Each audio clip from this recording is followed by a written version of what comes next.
I recognize the member from Scarborough-Guildwood. Thank you to my wonderful colleague from Nepean, really sharing some tough information on healthcare, and I will continue. So good morning, Speaker, and good morning, everyone. Very happy to be here this morning, grateful for the opportunity to rise in this honourable House to address the 2026 budget. Speaker, this is the 8th year in a row this government has delivered a budget of broken promises. The people of Ontario are listening, they're seeing, and they're now fighting back because they're being pushed to a breaking point with the current affordability crisis, healthcare crisis, education crisis, housing crisis, mental health and addictions crisis, homelessness crisis, and a major increase in crime. Is this the government we want to continue to be in power while he pursues private, out-of-touch priorities with your hard-earned tax dollars and continuously fails to listen to Ontarians, especially the ones that voted him in? Speaker, his mega spa at Ontario Place costing us billions of dollars.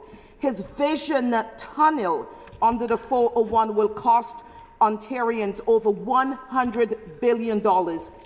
Also moving the Metro Convention Centre into his mega spa. Expanding Billy Bishop Airport to, now we understand, to land his private jet.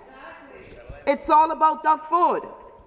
And the latest slap in the face of Ontarians, he has the audacity to decide to purchase a luxurious jet. Speaker, while families struggle to afford groceries and gas, he bought a $28.9 million private jet. Shame.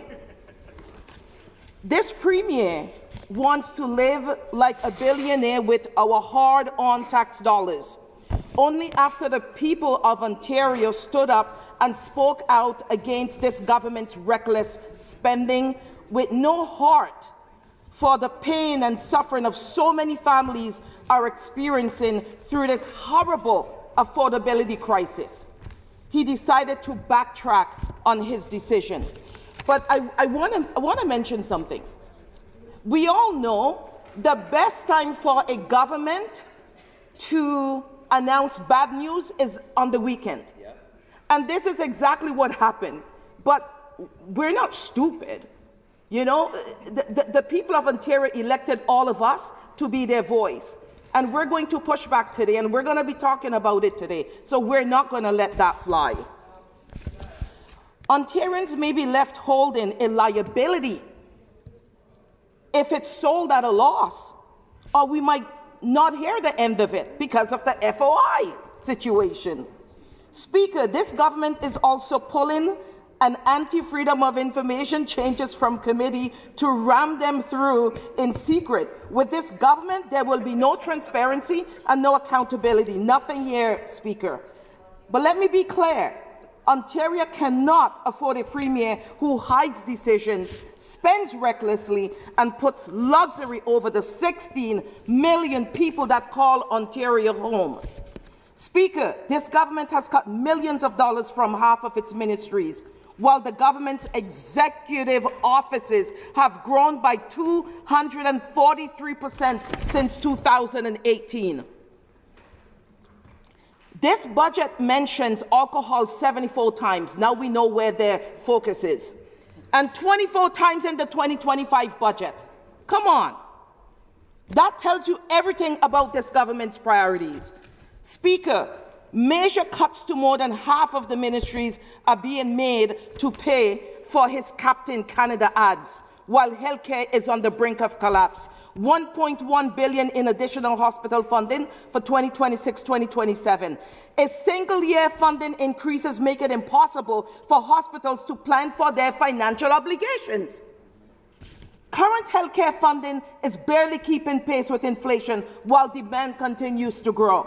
Healthcare is at its limit. Hospitals are in financial distress. ERs are closing and wait times are rising. 2.5 million Ontarians and counting still do not have a family doctor. People are paying out of pocket to see nurse practitioners because they can't find a family doctor, and the government is chosen not to publicly fund that care. That's a policy choice. Hospitals are calling for a $1 billion emergency funding boost after years of underfunding. This budget does not meet the moment. 73,000 patients are waiting longer than medically recommended for surgery. You know what I said to the people in my writing? I said, try to eat healthy, try to exercise, because this is not the time for anyone to get sick and go into a hospital. Surgical backlogs have doubled. Over 2,000 patients are treated in hallways daily. 23,000 Canadians died on a waiting list in a year. And again, this government promised to end hallway healthcare 8 years ago. What's happening with hallway healthcare? This is worse than my Caribbean country, St. Vincent and the Grenadines, when you really look at hallway medicine. At least they take you in a room to take care of you. Speaker, treating patients in hallway, to me, it's the government's new normal. He has failed again in this year's budget to properly fund healthcare system. Speaker, I want to quickly focus on mental health. This government has missed the mark in the budget to properly fund the crisis, especially a crisis that is heavily weighing on our young people and increasing unhoused population. The mental health and addiction system in Ontario is experiencing a severe crisis. Record demand for services and significant staffing shortages are leading to a projected funding gap in this year's budget. Speaker, nearly 846 Ontarians sought community mental health services, a 45% increase in a single year.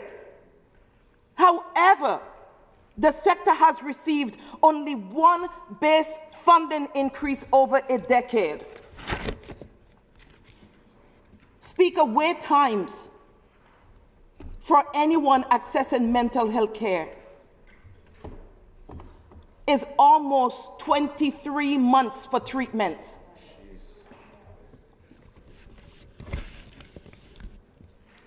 Young people, when I talk about young people and what they're going through in Ontario, it makes me sad because I've got 3. They can't buy a house. There's no jobs. They're doing everything we're asking them to do. To go to school, to finish their post-secondary education, to find a job, to save, to get married, to buy a house, one day start a family.